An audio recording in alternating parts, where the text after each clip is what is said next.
नमस्कार, स्वागत है आप सभी का मेरे YouTube channel PMT astro trust में। और मैं हूं आप सभी का साथी डॉक्टर मनीष त्रिपाठी। और आज बड़ा ही महत्वपूर्ण प्रसंग लेकर के आप सभी के बीच में उपस्थित हुआ हूं। और आए दिन पति पत्नी में लड़ाई झगड़े, मार पिटैया, तलाक, पता नहीं क्या क्या हो रहा है। आप सभी भी देख रहे होंगे और सुन रहे होंगे। तो इन चीज़ों को लेकर के मैं उपस्थित हूँ कि ये एक्चुअली में होना नहीं चाहिए हैं।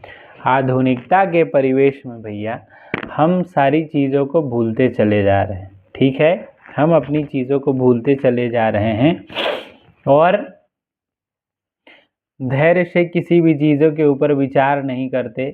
जो चाहिए तुरंत चाहिए, हर वो चीज़ को तुरंत ही करने की भी व्यवस्था है, तुरंत ही जानने की भी व्यवस्था है, तुरंत उसका निदान होना चाहिए। तो जो कि सरासर गलत है। तो इन्हीं सारे विषयों को मैं सोच करके आज आप सभी के सामने उपस्थित हुआ हूँ। और आज का विषय है गृहस्थ आश्रम।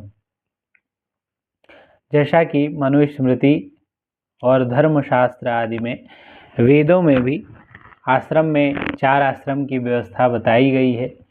ब्रह्मचर्य, गृहस्थ, वानप्रस्थ और संन्यास। ठीक है, ये 4 आश्रम है। तो इन 4 आश्रमों में जो गृहस्थ आश्रम है वह श्रेष्ठ माना गया है। गृहस्थ आश्रम को श्रेष्ठ माना गया है।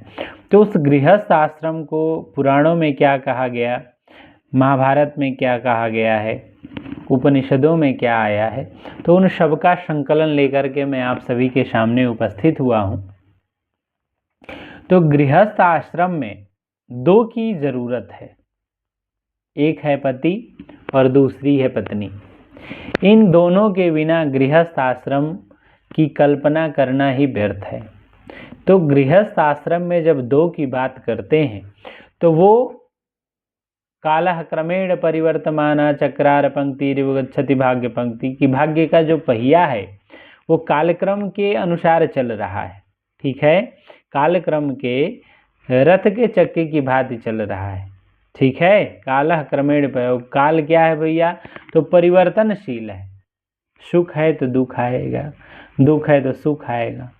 ठीक है, और चक्रार पंक्ति रिवगच्छति भाग्य पंक्ति, हमारे जो भाग्य की पहिया है भैया वह कैसी है, तो रथ के चक्के की भांति है।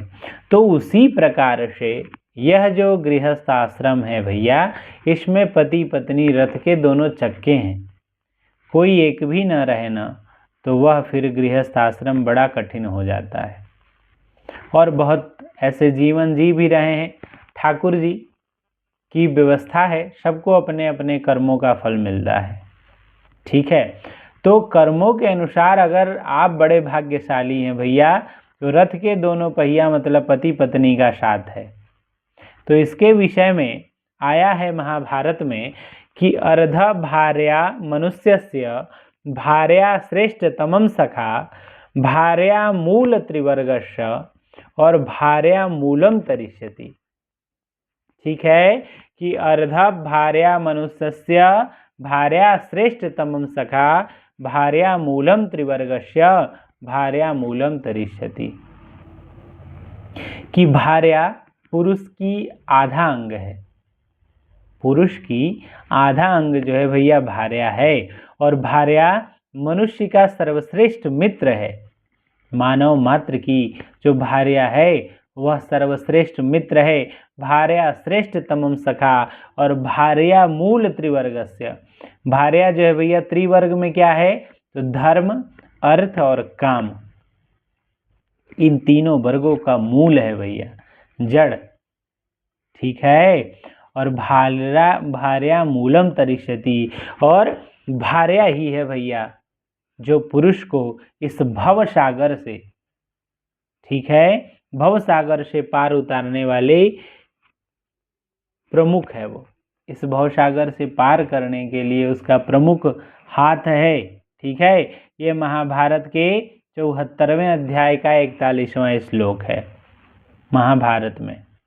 ठीक है, और एक जगह और आया है कि यत्र तुष्यति भरता स्त्री भरता च तुष्यति तत्र वेश्मनि कल्याणम संपद्यन्ते पदे पदे। स्कंद पुराण का है, काशी खंड का 40वें अध्याय का 60वां श्लोक है भैया।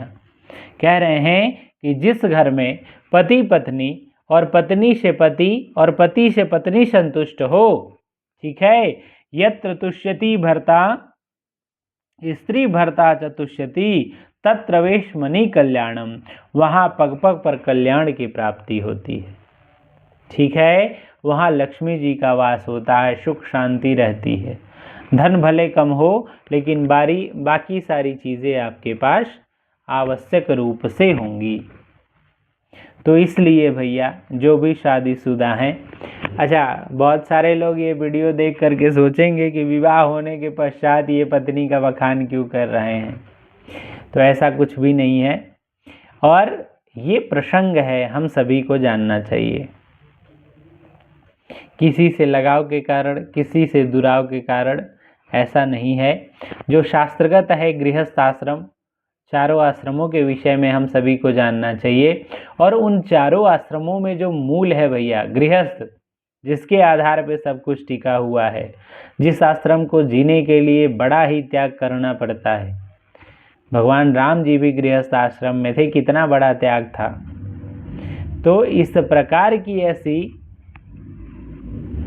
ऐसी व्यवस्थाएं हैं, वो हम सभी को जाननी चाहिए, ठीक है।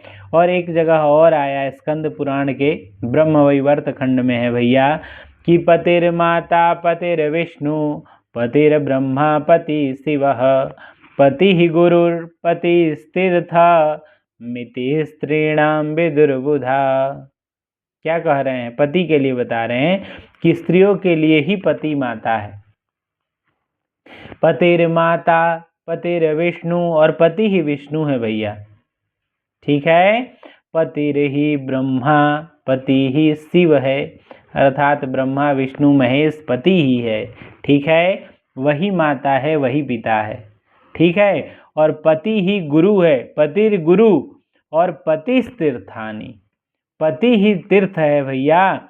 ऐसा विद्वान स्त्रीणाम विदुर्बुधाहा, विद्वानों का ऐसा मानना है, महापुरुषों का ऐसा मानना है कि स्त्रियों के लिए उसका पति ही गुरु है, उसका पति ही उसके लिए माता पिता है, उसका पति ही ब्रह्मा विष्णु और महेश है।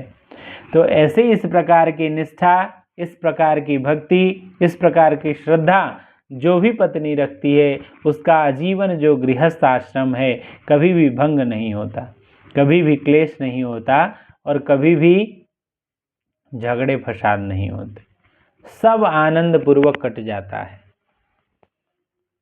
तो ये सारी व्यवस्थाएं हमारे धर्म ग्रंथों में बताई गई हैं, हम सभी इन चीज़ों को नहीं जान पा रहे हैं, ठीक है। इसलिए आज समस्याओं में घिरे हुए हैं। आजकल का है टका धर्म टका कर्म, धर्म कर्म टक टकायते, कि जो भी है भैया सब टका टका है, पति से कोई मतलब नहीं है, पति के पैसों से मतलब है, तो फिर वहाँ पर जीवन नहीं चल पाएगा, ठीक है। टका धर्म टका कर्म नहीं चलेगा भैया, कि सब चीज़ों में हम पैसा ही मांगे, कोई भी काम करे तो हमको पैसे ही चाहिए। तो ऐसी स्थितियों में गृहस्थ आश्रम चलना और चलाना दोनों मुश्किल होगा। आई बात समझ में? एक और श्लोक है कि एक चक्रो रथो यदवेक पक्षो यथा खगः अभार्यो अपि नरदस्तद्वद योग्य सर्वः कर्मसु। जैसे एक पहिए का रथ नहीं चल सकता, बताया ना कि चक्रार पंक्ति गच्छति भाग्य पंक्ति, वैसे कह रहे हैं कि एक चक्रो रथो यद्व एक पक्षो यथा खगः, और एक पंख की चिड़िया नहीं उड़ सकती है। जैसे एक रथ से, एक पहिए से रथ नहीं चल सकता, एक पंख से पंछी नहीं उड़ सकती, वैसे अभार्यो अपि नरदस्तद्वद, और भार्या से रहित अकेला जो पुरुष है वह कोई भी कार्य नहीं कर सकता है।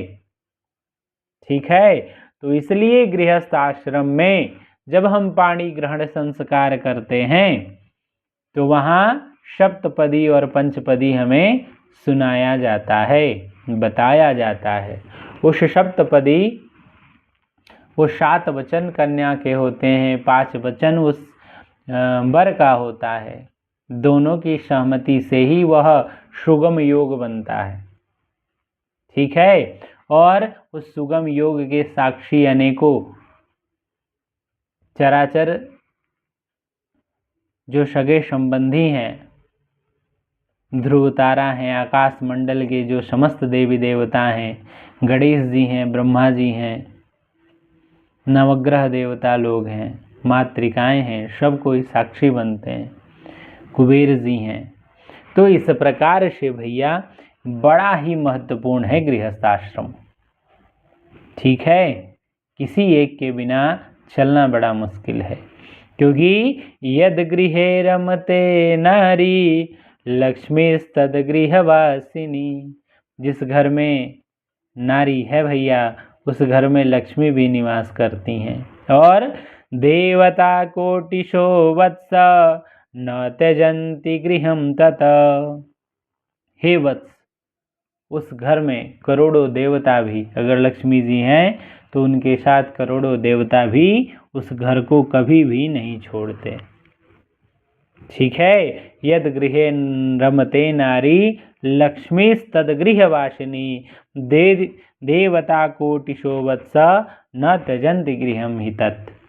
ठीक है, और एक जगह और आया है, क्या पता आप लोग सुने हो कि नहीं, और ये वीडियो बड़ी न हो जाए इसलिए गृहस्थ आश्रम भाग 2 आप सभी के सामने लेकर के आऊँगा और उसमें बताऊँगा गृहस्थ आश्रम है क्या।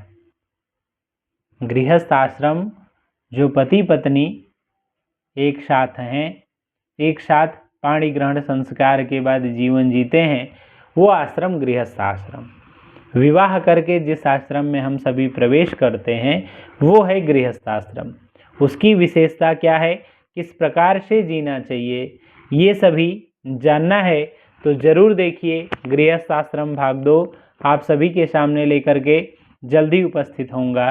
तब तक के लिए नमस्कार।